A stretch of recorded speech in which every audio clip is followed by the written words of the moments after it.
సగటు ప్రేక్షకుడు ప్రతి ఒక్కరు కూడా సినిమా చాలా బాగుందని చెప్తాను. అయితే సినిమా చూడకుంటే ఇళ్లలో కూర్చొని రివ్యూలు ఇచ్చే బ్యాచ్ వైసీపీ పేటీఎం బ్యాచ్. వీళ్ళకి ప్రత్యేకమైన ప్యాకేజీలు జగన్మోహన్ రెడ్డి గారు అందిస్తున్నారు. అందులో ముఖ్యంగా ప్రథమ స్థానంలో అంబటి రాంబాబు గారు ఉంటే, రెండో స్థానంలో పోతిన మహేష్ ఉన్నాడు, మూడో స్థానంలో పేరు నాని గారు ఉన్నారు. పోతిన మహేష్ ఆయన జనసేన పార్టీ నుంచి వైసీపీ పార్టీలోకి వెళ్ళిన వ్యక్తి. ఆయన మాట్లాడుతున్నాడు. ఆయన జనసేన ఉన్నప్పుడు ఎప్పుడు కూడా పనికి రాలేదు. అతను పనికి మాలిన మనిషి.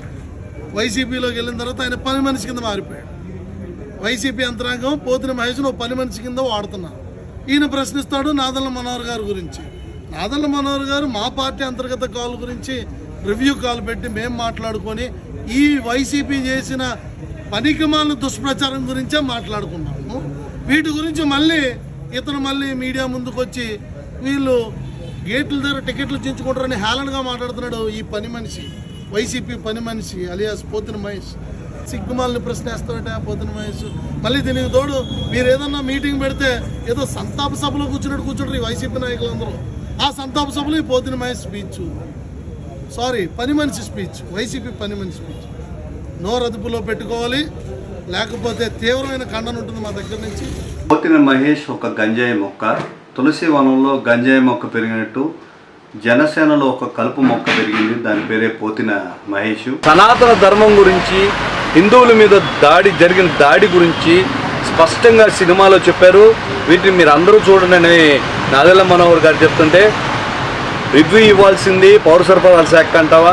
పౌర సరఫరాల శాఖలో సాధించిన ప్రగతిని నువ్వు చూసావా? నమస్కారం. పోతిన మహేష్ ఒక గంజాయి మొక్క.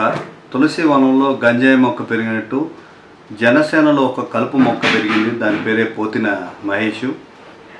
వ్యక్తిగత ప్రయోజనాల కోసం, సొంత ఎదుగుదల కోసం పార్టీ నుంచి ఆశయాలు, సిద్ధాంతాలు మర్చిపోయి మీరు ఈరోజు మనోహర్ గారిని మాట్లాడేంత పెద్ద స్థాయికి ఎదిగిపోయారని నేను అడుగుతున్నాను. నాదెళ్ల మనోహర్ గారి గురించి మాట్లాడే అర్హత కానీ స్థాయి కానీ మీకు లేదని మరొకసారి తెలియజేస్తున్నాను. పౌర సరఫరాల శాఖలో వినూత్నమైన పందాలను ముందుకు తీసుకొస్తూ పేదలకు చెందాల్సిన కోట్లాది రూపాయలను దేశం దాటిపోతుంటే నిలవరింపజేసి సన్మార్గంలో నడిపిస్తున్నారు. అదేవిధంగా గ్యాస్ సిలిండర్లు, కూటమి హామీలు ఏవైతే ఉన్నాయో ప్రతి కుటుంబానికి సంవత్సరానికి 2 గ్యాస్ సిలిండర్లు సమర్థవంతంగా పంపిణీలో ముందడుగు వేశాము. అదేవిధంగా రేషన్ కార్డుల విషయంలో స్మార్ట్ కార్డులు పంపిణీ చేయడం అయితే రేషన్ కార్డులు బండుల ద్వారా ఇవ్వడం వల్ల ప్రజలకు అసౌకర్యానికి గురవుతున్నారని, అదేవిధంగా ప్రభుత్వానికి వ్యయం కూడుకుంటుందని ఆ వాహనాలు ఆపడం, మళ్ళీ కొత్త రేషన్ కార్డులు ఏర్పాటు చేయడం, లబ్ధిదారులు ఎప్పుడు కావాలంటే అప్పుడు రేషన్ తీసుకునే సదుపాయాన్ని ఏర్పాటు చేసి ముందుకు తీసుకెళ్లారు. అదేవిధంగా దాన్ని నమ్ముకొని యువత ఏదైతే ఉందో ఆటోలు, మొబైల్స్ కొన్న వాళ్ళందరూ కూడా వాళ్ళకే ఉచితంగా వేసి జీవనోపాధి కల్పించిన ప్రభుత్వం మాది. ఇకపోతే కూటమి ప్రభుత్వం తరఫున వ్యవసాయదారులకి ఎంతో లబ్ధి చేకూరుందని ఘంటాపదంగా తెలియజేయచ్చు. ధాన్యం తోలిన 48 గంటల లోపల రైతుల ఖాతాల్లోకి డబ్బులు జమ అయ్యి వినూత్న ప్రయోగానికి, చరిత్ర సృష్టించే ప్రయోగానికి నాదెళ్ల మనోహర్ గారు శ్రీకారం చుట్టించారు.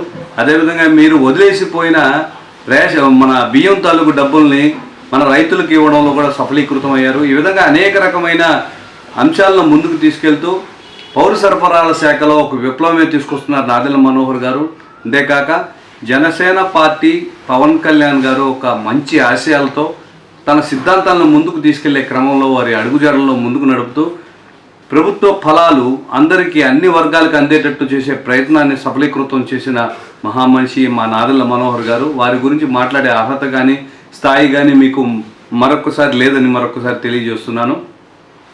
జనసేన పార్టీ పవన్ కళ్యాణ్ గారు, నాదెళ్ల మనోహర్ లాంటి పెద్దలు లేకపోతే మీరు ఎవరు అని మరొకసారి అడుగుతున్నాను. మీరు పెద్ద నాయకులుగా ఈరోజు స్పీచ్ ఇస్తున్నారేమో, మీ స్పీచ్ పంచులకి, నవ్వుకోవడానికి, మీ నాయకులు లైకులు కొట్టుకోవడానికి సరిపోతుందే కానీ మీరు చెప్పే విషయంలో కంటెంట్ లేదు. ముఖ్యంగా వైసీపీ నాయకులు ఎవరైతే ఉన్నారో ప్రజలకి చేసేది ఏమీ లేదు కాబట్టి విపరీతంగా దోచేసుకొని పేరు సంపాదించుకున్నారు. అదేవిధంగా ఈరోజు అవినీతి కేసుల్లో ఇరుక్కున్నారు.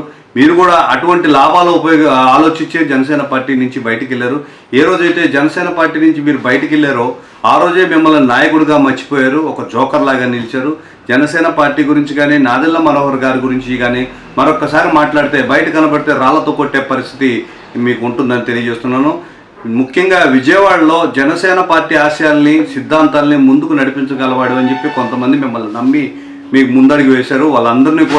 వాళ్ళందరి నమ్మకాన్ని కూడా వమ్ము చేసి నువ్వు ఒక్కడే పార్టీ మారినంత మాత్రాన మాకు వచ్చిన పెద్ద నష్టం ఏం లేదు. మరొకసారి నాదెళ్ల మనోహర్ కానీ జనసేన నాయకులను కానీ నీ నోటుకొచ్చినట్టు మాట్లాడావంటే కలుపు మొక్కల్ని ఎలా పీకేసామో మిమ్మల్ని కూడా అలాగే రాళ్లతో కొట్టి జనాలు తరిమి కొడతారని మరొకసారి తెలియజేస్తున్నాను. వ్యవస్థాపూర్వకమైన మార్పులతో పౌర సరఫరాలతో మంచి అభ్యున్నతిని తీసుకెళ్తున్నారు నాదెళ్ల మనోహర్ గారు. పవన్ కళ్యాణ్ గారి మీద మాట పడనీయకుండా ఆయన ఆశయాలను పరిరక్షిస్తూ మాలాంటి కార్యకర్తలను ఎంతమందిని కాపుగాస్తూ చాలా మంచి ఆశయాన్ని ముందుకు నడిపిస్తున్న నాదెళ్ల మనోహర్ గారిని మీరు అనడం మేము పూర్తిగా ఖండిస్తున్నాం. మరొకసారి తెలియజేస్తున్నాను. జనసేన ఆశయాల కోసం పవన్ కళ్యాణ్ గారి లక్ష్యాలను చేరుకోవడం కోసం జన సైనికులతో కలిసి ఆజన్మాంతం పనిచేయడానికి మేమంతా సిద్ధంగా ఉన్నాం. జై జనసేన, జై హింద్.